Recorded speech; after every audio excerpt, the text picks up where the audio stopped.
Hello dear students, today we discuss numerical of inverse Fourier transform. Students, in the previous lecture we have studied one example of inverse Fourier transform. Today we discuss some more examples in which first of this, find f of x if Fourier cosine transform is FCS is equal 1 upon 1 plus s square. Then students, using inversion formula of Fourier cosine transform we have f of x की value आपके पास ये होती है, यहाँ पर हम F C S की value रख देते हैं, कितनी है ये वाली है, ये यहाँ पुट कर दी, ठीक है। उसके बाद में स्टूडेंट्स हमने क्या किया, देखो इसका डिफरेंशिएशन किया, इस पार्ट का हमें डिफरेंशिएशन किया, तो यहाँ पर मैं डी अपॉन डी एक्स करूँगा तो इधर भी क्या आ जाएगा, डी अपॉन डी एक्स आ जाएगा, और ये डी अपॉन डी एक्स जब अंदर जाएगा तो डेल अपॉन डेल एक्स में बदल जाएगा, और अंदर जाके डेल अपॉन डेल एक्स में बदला तो पार्शियल डिफरेंशिएशन करेगा किसका, कोस एस एक्स का। कोस का क्या होता है students, minus sine S X, और एस एक्स का एक्स का रिलेशन करेंगे तो क्या बचेगा एस, तो वो देखो माइनस तो यहाँ लगा दिया मैंने, एस यहाँ रख दिया और साइन एस एक्स यहाँ रख दिया, तो ये चीज़ समझ में आई आपको डिफरेंशिएशन कैसे हुआ, ठीक है। उसके बाद में देखो स्टूडेंट्स, यहाँ पर हमने s से ऊपर नीचे मल्टीप्लाई किया, यहाँ पर s है तो यहाँ इसके पास एक s अगर ऊपर करेंगे तो एक s क्या आएगा नीचे, तो ऊपर तो एस स्क्वायर बन जाएगा, तो S square upon S one plus S square sine S X D S. अब स्टूडेंट्स आपने जैसे लास्ट क्लास में किया था, इसको ऊपर वाले एस स्क्वायर का हम अगर एलिमिनेट करना चाहें तो किस तरीके से कर सकते हैं, यहाँ पर देखो एस स्क्वायर प्लस वन कर दें फिर माइनस वन कर दें, तो यहाँ पर वही चीज़ की है,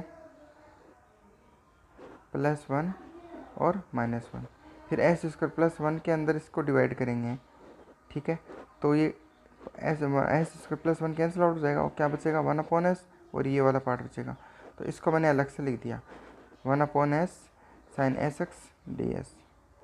फिर राइट हैंड साइड में क्या किया, जो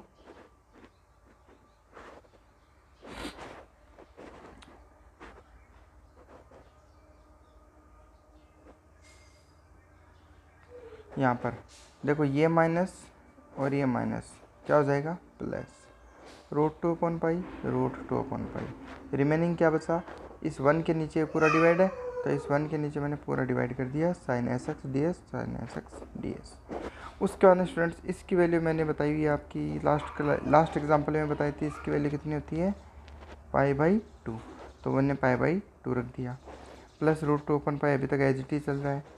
उसके बाद में देखो अगर मैं इसको कैंसिल आउट करूँ, यहाँ से पाई से रूट पाई को कैंसिल आउट करूँगा तो ऊपर क्या बचेगा, एक मेरे पास रूट पाई बचेगा, यानी यहाँ पर रूट पाई बचेगा, इसी तरीके से इस रूट टू को कैंसिल आउट करूँगा तो नीचे रूट टू बचेगा, तो यानी ये हटेगा तो ये बनेगा, तो minus root pi by two आ गया प्लस रूट टू अपन पाई ये वाला पार्ट आ गया।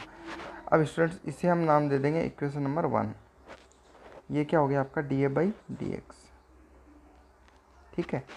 अब इसे अगर हम एक बार और डिफ्रेंशिएट करें स्टूडेंट्स, एक बार और डिफ्रेंशिएट करें तो क्या रिजल्ट आता है वो देखो, अगर मैं इसे एक बार और डिफ्रेंशिएट करूँ तो ये D A by D x क्या बन जाएगा, D two upon D X square, constant का डिफ्रेंशिएशन क्या होगा स्टूडेंट्स जीरो होगा।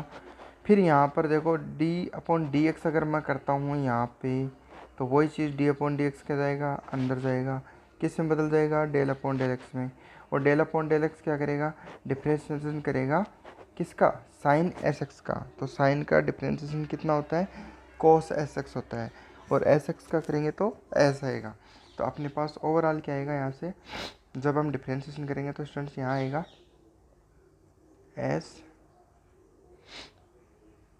एस और कोस एस एक्स ऐसा आएगा, फिर ये एस से एस क्या हो गया कैंसिल आउट हो गया, तो आपके पास क्या बचेगा one upon one plus S square कोस एस एक्स, और आगे डी एस भी है स्टूडेंट्स, यहाँ पर क्या है डी एस, ध्यान रखना, ठीक है। ये वाला जो पूरा पार्ट है स्टूडेंट्स ये क्या है, ये अपने वो जो क्वेश्चन दिया था ना वो है, यानी ये क्या है एफ है, ठीक है, तो हम इसको लिख सकते हैं D two F upon D X square is equal F D two F upon D X square minus F equal zero. अब यहाँ इसको सोल्व करेंगे। तो स्टूडेंट लास्ट क्लास में मैंने इस क्वेश्चन को सोल्व करना बताया था, इस इक्वेशन को सोल्व करके बताया था आपको। ये वाला पार्ट कैसे बताया था, D square minus 1 F is equal 0। Auxiliary equation लिखी थी एम स्क्वायर माइनस 1 इक्वल 0।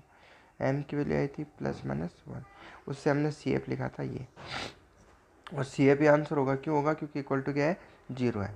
ठीक है, फिर हमने इससे कहा डिफ्रेंसिएशन किया था, तो यही सेम डिफ्रेंसिएशन है स्टूडेंट्स जो लास्ट एग्जाम्पल में था, वही डिफ्रेंसिएशन यहाँ पे D A by D x करेंगे तो ए की पावर एक्स आ जाएगा माइनस बी की पावर माइनस एक्स आ जाएगा, तो ये आ गया। फिर वही सेम प्रोसेस से एक्स इक्वल 0 पुट करना है। अगर हम एक्स इक्वल 0 इक्वेशन फर्स्ट में पुट करते हैं तो देखो इक्वेशन फर्स्ट कहाँ है,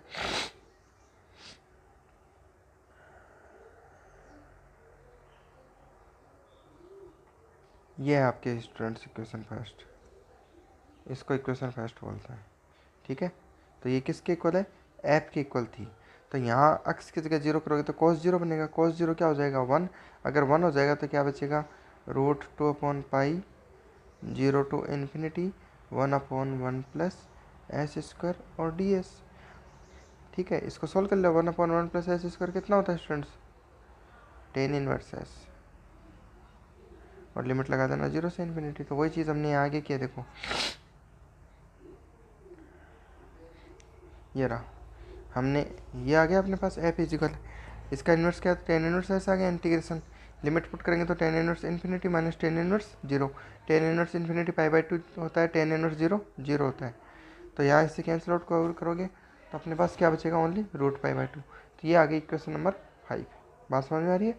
इसी तरीके से student D F by D x में भी सेम प्रोसेस करेंगे हम।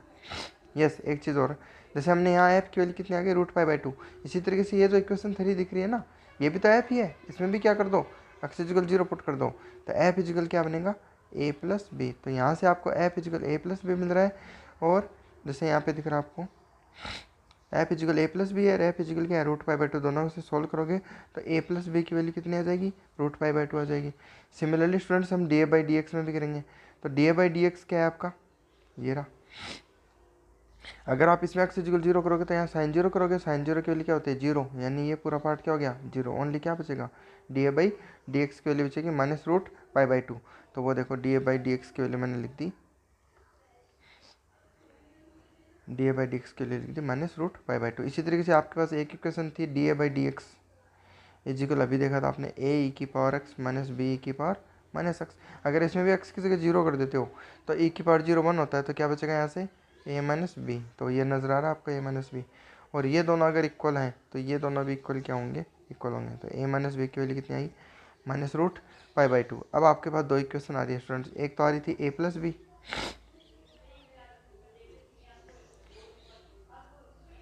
एक आपके पास इक्वेशन थी √π/2, दूसरी आपकी इक्वेशन ये है। अगर दोनों इक्वेशन को ऐड करोगे तो बी से बी कैंसिल आउट हो जाएगा, इधर वाला पार्ट कैंसिल आउट हो जाएगा। तो 2a = 0, तो a की वैल्यू 0। अगर ये a की वैल्यू 0 यहाँ पुट कर देते हो आप, ठीक है, तो सॉरी यहाँ पे a की जगह यहाँ पुट कर देते हो तो आपको b की वैल्यू कितनी मिल जाएगी, √π/2 मिल जाएगी। और सॉल्यूशन क्या था स्टूडेंट्स, सॉल्यूशन आपने देखा था f इजिकल था a e की power x plus B E की पावर माइनस एक्स। अगर मैं ए की जगह 0 पुट कर दूं और बी की जगह ये वैल्यू पुट कर दूं यहाँ पे, ठीक है, तो आपके पास आंसर क्या आएगा, ये वाला पार्ट आएगा। ठीक है, तो इस तरीके से स्टूडेंट्स हम इस क्वेश्चन को सॉल्व कर सकते हैं। ठीक है स्टूडेंट्स, चलो एक क्वेश्चन और देखते हैं। नेक्स्ट क्वेश्चन है अपना, find the Fourier transform of F of x is equal 1 minus x square for mod of x less than 1 and 0 for mod of x greater than 1। hence show that, आपको ये prove भी करना है साथ में, ये वाला पार्ट ये आपको प्रूव करना है।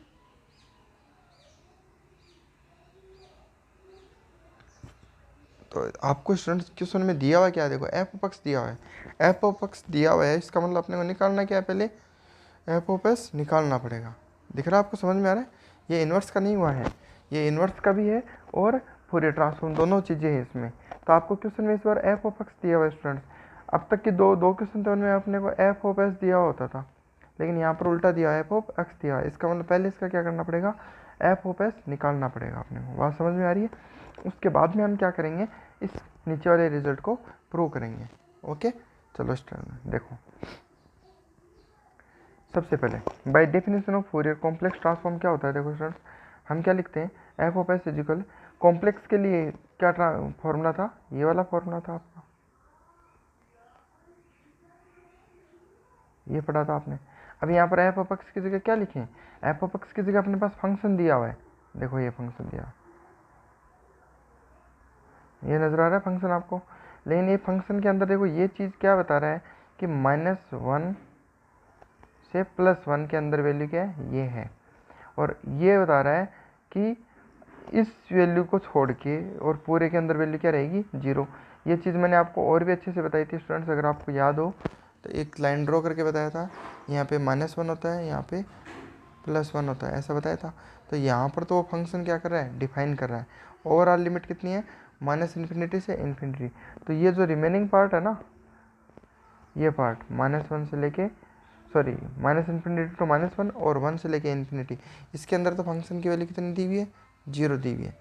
और ये जो ब्लॉक दिया हुआ है ना आपको, इतना पार्ट, इस ब्लॉक के अंदर वैल्यू क्या है, 1 - x²। बात समझ में आ रही है आपको, ठीक है। तो जब यहाँ पर लिमिट दी हुई अपने को -∞ से ∞, तो इसमें से ये लिमिट तो कोई काम की नहीं है इतनी, और ये पार्ट भी कोई काम का नहीं है। काम का पार्ट कौन सा हुआ, ये वाला हुआ। इसलिए मैंने लिमिट क्या लगा दी यहाँ पर, -1 से 1 लगा दी। देखो आगे नजर आ रहा है आपको, देखो लिमिट क्या लगा दी मैंने, -1 से 1 लगा दी, दिख रही है आपको। कब, जब 1 - x² लिखा, ठीक है। अब इसको सोल्व करते हैं। देखो आपको दिख रहा है 1 - x² और e⁻i⁻x। तो हम क्या करेंगे स्टूडेंट्स, ये जो पार्ट है आपका, इसको मान लेते हैं u, और ये आ गया आपका v।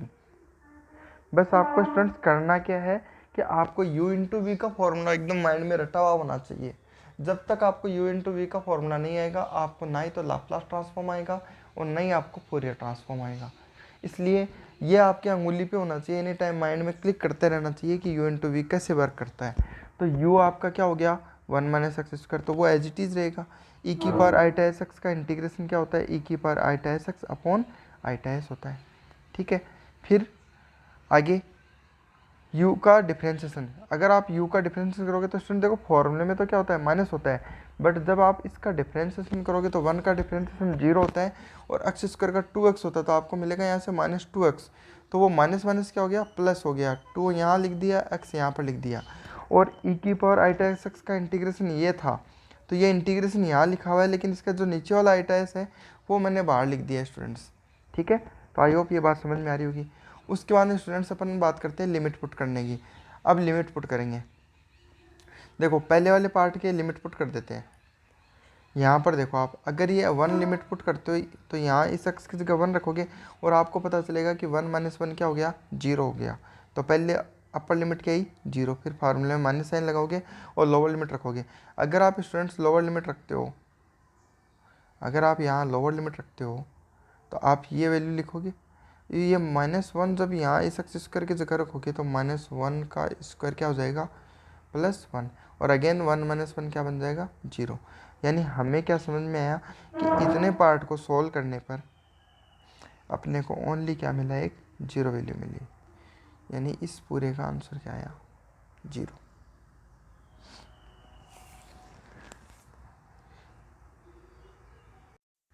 यस। अब आगे वाला पार्ट देखते हैं स्टूडेंट्स। आगे वाला पार्ट में आपको क्या नज़र आ रहा है कि x e⁻i⁻x नज़र आ रहा है।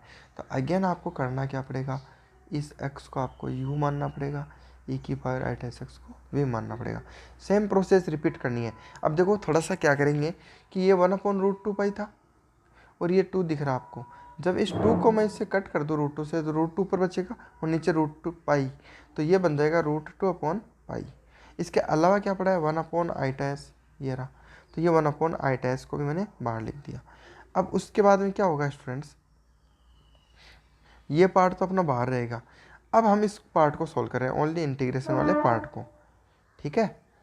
यानी हमने इस पूरे को पार्ट को सोल्व करके मिनिमाइज कर लिया, जिसमें से अपने को रिजल्टेंट पार्ट कौन सा मिल रहा है, ये पार्ट मिल रहा है, ठीक है। अब यहाँ पर देखो x को एज इट इज़ रखा, e⁻i⁻x का अभी बताया यही होता है, लिख दिया, लिमिट लगा दी। उसके बाद में क्या होता है, फॉर्मूले में माइनस साइन होता है, मैंने माइनस साइन लगा दिया, एक्स का डिफरेंशिएशन करोगे तो 1 होता है।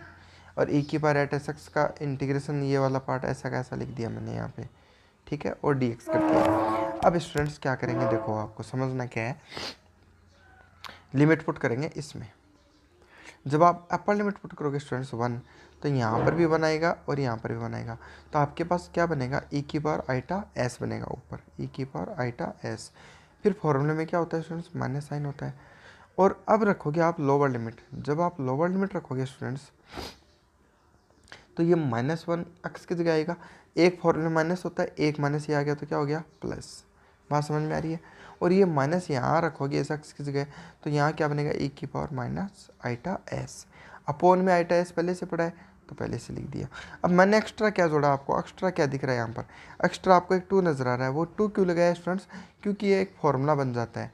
अगर मैं यहाँ पर देखो 2 से ऊपर नीचे मल्टीप्लाई कर दूँ, ठीक है, तो आपको क्या नज़र आ रहा है, अब देखना आप, मैं गोला बना रहा हूँ अलग कलर का, ये देखना आप,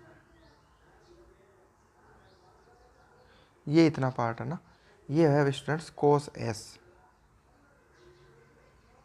कोस एस ये होता है e की power iota s plus e की power minus iota s upon 2, ये इसका फॉर्मूला होता है, ठीक है। तो हमने इस फॉर्मूले में कन्वर्ट करने के लिए क्या किया, इस पूरे को भी अंदर 2 से ऊपर नीचे मल्टीप्लाई कर दिया, ठीक है। इधर वाले पार्ट में ये किया है। राइट हैंड साइड देखो आप, राइट हैंड साइड में आपको क्या नजर आ रहा है, देखो एक आइटा एस तो पहले से पड़ा है स्टूडेंट्स, ठीक है। एक जब आप इसका इंटीग्रेशन करोगे तब भी आइटा एस आएगा, और आइटा करेंगे तो आइटा स्क्वायर बनेगा, तो आइटा स्क्वायर की वैल्यू -1 होती है, एक माइनस पहले से पड़ा तो क्या हो जाएगा, प्लस, इसलिए मैंने यहाँ प्लस लगा दिया। और जो एस स्क्वायर है उसको भी मैंने बाहर लिख दिया, उस एस स्क्वायर को भी बाहर लिख दिया। और अंदर क्या बचा, e की पावर आइटा एस, इसमें भी वही -1 से 1 लिमिट पुट करनी है आपको। अब देखो स्टूडेंट्स, जैसा कि मैंने आपको अभी बताया, ये वाला जो पार्ट है इसको मैं क्या लिख सकता हूँ, कोस एस, तो ये देखो मैंने कोस एस लिख दिया। बचा हुआ पार्ट क्या है यहाँ पर, आइटा एस, तो आइटा एस लिख दिया, 2 बचा हुआ 2 लिख दिया। बताओ कोई दिक्कत यहाँ पर नहीं है। चलो आगे इधर वाले पार्ट में देखो, अब आपको इधर क्या नजर आ रहा है, अपर लिमिट रखोगे तो e की पावर आइटा एस बनेगा, लोअर लिमिट रखोगे तो e की पावर माइनस आइटा एस बनेगा। अब स्टूडेंट जब भी बीच में फॉर्मूले में माइनस साइन होता है यहाँ पर, जब भी आपके पास फॉर्मूले में सॉरी ये जो माइनस आ जाता है, तो आप क्या करते हो, 2 आइटा से ऊपर नीचे मल्टीप्लाई करते हैं। हम क्या करेंगे, 2 आइटा से ऊपर नीचे मल्टीप्लाई करेंगे। जैसे आप 2 आइटा से मल्टीप्लाई कर दोगे तो ये वाला जो बॉक्स बनता है, ये फॉर्मूला होता है स्टूडेंट साइन एस का, साइन एस, ठीक है। चलो ये वैल्यूज पुट कर देते हैं अब। तो आपको क्या मिला, देखो ये वाला जो पार्ट है इसको मैंने साइन एस पुट कर दिया, 2 आइटा अपॉन एस स्क्वायर पहले से पड़ा है, इधर वाला पार्ट ये एज इट इज लिखा हुआ है, यहाँ तक कोई दिक्कत नहीं होनी चाहिए। अब हम क्या करेंगे स्टूडेंट, जस्ट इनको मल्टीप्लाई करेंगे। अगर आप देखो मल्टीप्लाई करते हो स्टूडेंट्स, तो ये आइटा एस जब यहाँ मल्टीप्लाई होगा पहले वाले में यहाँ पर, तो आइटा और आइटा क्या हो जाएगा, आइटा स्क्वायर, तो मैंने माइनस लगा दिया, ठीक है। एस और एस एस स्क्वायर हो जाएगा, कोई दिक्कत नहीं है। फिर ये आइटा एस जब यहाँ आएगा तो इस आइटा से ये आइटा तो कट जाएगा, और एस स्क्वायर क्या बन जाएगा, एस क्यूब बन जाएगा। यहाँ तक भी कोई दिक्कत नहीं होनी चाहिए। उसके बाद में स्टूडेंट्स देखो, आपको क्या नज़र आ रहा है, ऊपर वाले में यहाँ पर भी 2 नज़र आ रहा है, यहाँ पर भी 2 नज़र आ रहा है। इस 2 को मैं बाहर ले लूँ और एक माइनस भी दिख रहा है, तो अगर मैं इस माइनस को बाहर ले लूँ तो यहाँ तो प्लस हो जाएगा और यहाँ पर क्या हो जाएगा, माइनस। तो वही दिख रहा है, यहाँ पर प्लस हो गया और यहाँ पर माइनस हो गया। साथ में मैंने इनका एलसीएम भी ले लिया। अगर आप एलसीएम लोगे एस क्यूब, तो यहाँ देखो एस स्क्वायर ही है तो एक एस आएगा, तो ये बन गया एस कोस एस, और इधर बन गया माइनस साइन एस। तो ये चीज़ समझ में आई क्या, S cos S minus sine S upon S cube. तो यह हो गया आपका students Fourier transform, Fourier complex transform है ये, ठीक है। इतना पार्ट समझ में आया क्या आपको, ये पार्ट, ठीक है। अब स्टूडेंट्स अगर आपके पास ये फोरियर ट्रांसफॉर्म होता और आपको फोरियर इन्वर्स पूछता है इसका, तो हम क्या करते हैं, फोरियर इन्वर्स का फॉर्मूला क्या होता है, एफ ऑफ एक्स इक्वल होता है, ये वाला पार्ट पढ़ाया था आपको लास्ट क्लास में, बताया हुआ ये फॉर्मूला। अब मैं इस एफ ऑफ एक्स की जगह ये वैल्यू पुट कर दूँ, अगर आप ये वैल्यू पुट करते हो तो देखो ये जो कांस्टेंट पार्ट था ना, कांस्टेंट पार्ट, इस कांस्टेंट पार्ट को तो मैं इस इंटीग्रेशन साइन के बाहर रख रहा हूँ, दिख रहा है आपको, और अंदर मैं ओनली ये पार्ट रख रहा हूँ, ये भी नज़र आ रहा होगा इधर, ठीक है। अब देखो आप आगे, तो आपको इधर ये कांस्टेंट पार्ट इधर रख दिया और बाकी का पार्ट यहाँ रख दिया। आपको इसमें रीसोल्व करो तो देखो √2 से √2 कट जाएगा, रूट पाई और रूट पाई नीचे है तो क्या बन जाएगा, पाई बन जाएगा। यानी अपने को जो नीचे वाला पार्ट मिलेगा वो मिलेगा -2/पाई। इंटीग्रेशन में ये पूरा पार्ट ये वाला, और इधर क्या है, f(x) है। अगर स्टूडेंट्स इस पाई को मैं इधर क्रॉस मल्टीप्लिकेशन लेके जाऊँ तो इधर पाई जाएगा ऊपर और 2 जाएगा नीचे, तो पाई/2 बनेगा। ये अगर यहाँ से हटाऊँ तो वही चीज़ मैंने नेक्स्ट में की है। देखो आप,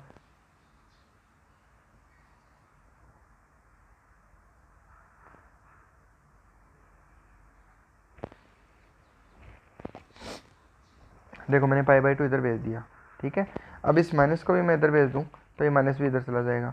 उसके बाद में देखो आपको दिख रहा है एक चीज़, e⁻i माइनस, यहाँ पर क्या था, ये इसकी जगह क्या लिखा हुआ था, ये किसकी वैल्यू होती है, e⁻i sx की। आपको पहले बताया e⁻i theta cos theta plus iota sine theta, e⁻i theta cos theta minus iota sine theta. तो ये आपका थीटा मान के चलो, तो e⁻θ क्या होता है, cos theta minus iota sine theta.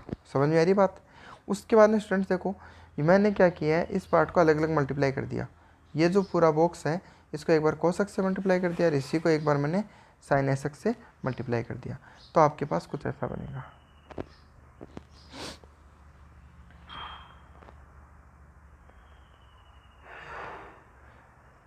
ये पार्ट बन के आएगा जब आप मल्टीप्लाई करोगे, तो एक बार तो cos sx के साथ हो गया, एक बार sin sx। उसके बाद में इक्वल टू में क्या था, f(x) था, तो f(x) की वैल्यू आपको ये नज़र आ रही है, ये f(x) है। और इस f(x) को किससे मल्टीप्लाई किया था, पाई/2 से। तो मैंने ऊपर भी पाई/2 से किया, नीचे भी पाई/2 से किया, तो लेकिन नीचे वाला पाई/2 वो 0 से मल्टीप्लाई होकर क्या बन गया, 0 बन गया। इसलिए नीचे वाले में मेरे को पाई/2 नज़र नहीं आ रहा, ओनली कहाँ नज़र आ रहा है, ऊपर वाले में नज़र आ रहा है। उसके बाद स्टूडेंट्स हम क्या करेंगे, इक्वेटिंग करेंगे रियल पार्ट्स को। तो आपको रियल पार्ट क्या नज़र आ रहा है, अगर आप देखो तो यहाँ आइटा है, तो ये वाला पार्ट क्या हो गया, इमेजिनरी पार्ट हो गया। और ये वाला पार्ट क्या है, रियल है, क्योंकि इसमें कहीं पर भी आइटा नहीं है। ये भी रियल है और ये वाला पार्ट भी क्या है, रियल है। तो रियल को इक्वल कर दो रियल के, तो आपके पास क्या पार्ट बचेगा, ये वाला पार्ट बचेगा। बात समझ में आ रही है क्या, ये वाला पार्ट, ठीक है। ये रियल है। अब स्टूडेंट्स आपको नज़र क्या आ रहा है, देखो कि जो आपका प्रूफ था ना, जो आपका प्रूफ है, इस प्रूफ में x/2 दिख रहा है आपको, और आपको यहाँ पर x नहीं नज़र आ रहा है। यहाँ पर आपको अभी जो प्रेजेंट में पढ़ रहे हो वहाँ पर सब जगह s नज़र आ रहा है, ऐसा दिख रहा है आपको, s cos s minus sine s upon s3। यहाँ पे आपको cos x नज़र आ रहा है।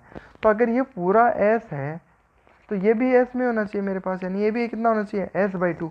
और s/2 कब बन सकता है, जब मैं इस x की वैल्यू 1/2 पुट कर दूँ। तो यही चीज़ मैंने यहाँ की है स्टूडेंट्स। देखो यहाँ मैंने क्या कर दिया, इस x इक्वल मैं अगर 1/2 पुट कर दूँ, इस x की जगह 1/2 पुट कर दूँ तो मेरे को cos s/2 दिखेगा। तो यहाँ अगर मैं x/2 पुट करता हूँ तो वो दोनों तरफ पुट करना पड़ेगा। यहाँ पर भी मैं क्या करूँगा, x/2 पुट करूँगा, और यहाँ x की जगह 1/2 करूँगा, तो 1/2 का स्क्वायर 1/4, 1 माइनस 1/4 कितना होता है, 3/4 होता है। तो आपको कुछ ऐसा दिखेगा 3/4, और 3/4 को जो मल्टीप्लाई करोगे इससे तो क्या बनेगा 3/8। और ये माइनस साइन है, इसको अगर इधर ले जाएं तो -3/8 हो जाएगा। तो देखो यस, एक चीज़ और की है यहाँ पे स्टूडेंट्स, देखो ये -∞ से +∞ फुल रेंज दिख रही है आपको। और आपको फुल रेंज फोरियर सीरीज मैंने पढ़ाई थी, तो उसमें आपको मैंने इवन और ओड फंक्शन पढ़ाया था। तो स्टूडेंट्स आपको बस वही देखना है यहाँ पर कि ये जो गिवन फंक्शन है आपका, ये as a odd function, sorry even function है। और जब भी अगर ये पूरा फंक्शन इवन है तो हम क्या करेंगे, 0 से इन्फिनिटी करते हैं और एक 2 बाहर लेते हैं। तो वही चीज़ की है, मैंने 2 ले लिया, 0 से इन्फिनिटी कर दिया, और ये माइनस जो था ना, ये माइनस इधर भेज दिया मैंने, तो -3π/8 हो गया। अगर इस 2 को आप इधर डिवाइड कर दो स्टूडेंट्स क्रॉस मल्टीप्लिकेशन से, तो आपको लेफ्ट हैंड साइड में क्या दिखेगा, -3π/16 दिखेगा। और लेफ्ट हैंड साइड में आपका पूरा जो पार्ट है एस में दिख रहा है, आपकी क्वेश्चन में किस में, एक्स में। तो आप माइंड में क्या मानो कि एस इक्वल एक्स, अगर एस इक्वल एक्स है तो डी एस इक्वल कितना हो जाएगा, डी एक्स हो जाएगा, ठीक है। और लिमिट भी क्या हो जाएगी, 0 से इन्फिनिटी रहेगी। तो आपका कंप्लीट जो पार्ट है वो आपका ऐसा नज़र आएगा, जो आपसे प्रूफ में पूछा है। आई होप स्टूडेंट्स आपको ये समझ में आएगा। तो स्टूडेंट्स इस तरीके आपके 2 क्वेश्चन मैंने करवाए हैं आपको, ठीक है। और फिर भी अगर इन क्वेश्चंस में कहीं पर आपको कोई दिक्कत हो तो आप मेरे से डिस्कस कर लेना। प्रॉब्लम सॉल्विंग क्लास लगाएंगे अपन, उसमें आप पूरा डिस्कस करेंगे जो भी रिमेनिंग पार्ट आपका नहीं समझ में आया वो चीज़ें। Okay, thank you.